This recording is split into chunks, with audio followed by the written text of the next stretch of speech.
Ya, visinya itu ingin mensejahterakan masyarakat Kabupaten Tenggamus secara keseluruhan.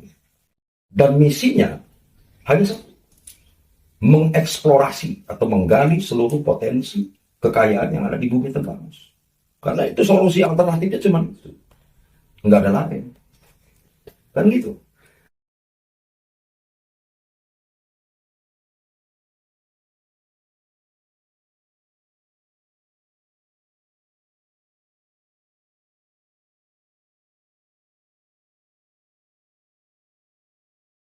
Dan saya yakin itu.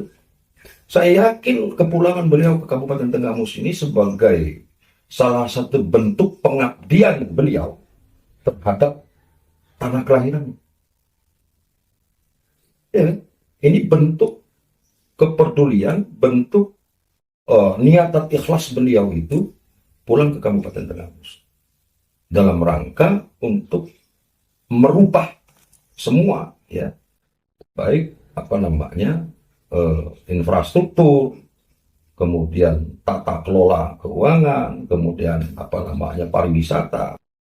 Jadi intinya beliau itu akan menggali seluruh potensi yang ada di Kabupaten Tenggamus. Jadi itulah solusi alternatif yang harus dilakukan beliau ketika beliau itu dilantik menjadi bupati.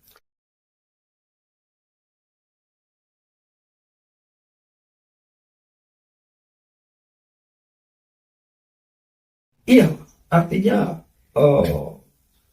usia beliau ini sekarang sudah tidak muda lagi. Iya kan?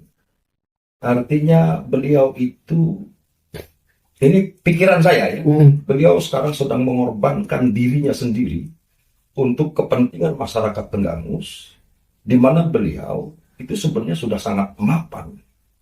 Ya, dari semua aspek. Secara ekonomi beliau sangat mapan.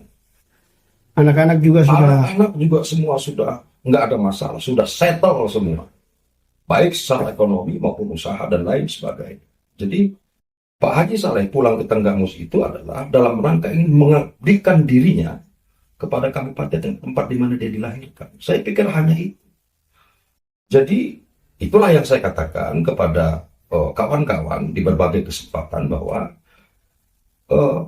memenangkan Pak Haji Saleh itu adalah sesungguhnya, memperjuangkan Pak Haji Saleh itu adalah sesungguhnya kita sedang memperjuangkan diri kita sendiri. Kita sedang memperjuangkan keluarga kita sendiri.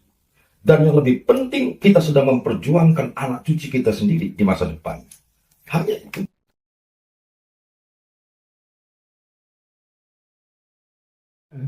Saya harus mengatakan gagal. Ya kan, indikasinya itu tadi saya pernah katakan. Kita berbicara, itu fakta di tengah-tengah kita. Saya tidak harus memberikan penilaian negatif sebenarnya kepada pemerintah sebelumnya. Tetapi faktanya itu ada di tengah-tengah. Mari kita lihat infrastruktur. Hampir di 20 kecamatan se-Kabupaten Tenggamus ini infrastrukturnya rusak parah. Kemudian mari kita lihat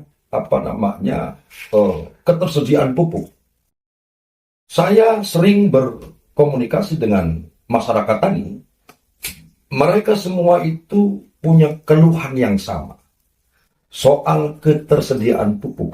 Selalu tidak ada ketika pupuk itu diperlukan.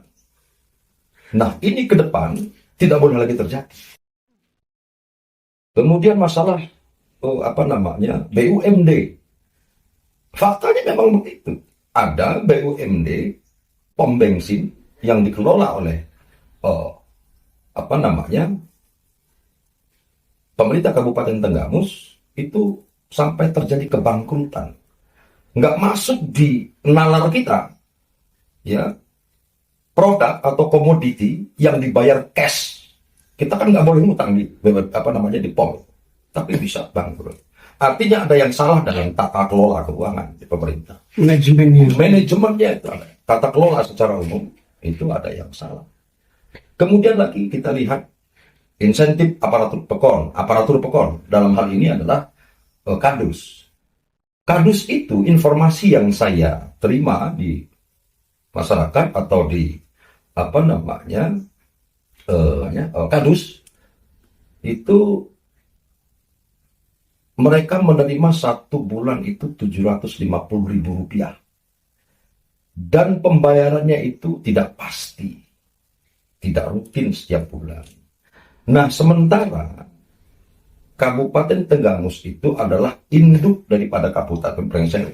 Kabupaten Pringsewu itu, kalau tidak salah itu 2 juta maksud saya, 2.500.000 atau 2.050.000 kalau saya tidak salah ingat angka yang diberikan kepada pemerintah terhadap aparatur PEKON, dalam hal ini adalah kardusnya. Artinya sudah setara 2A.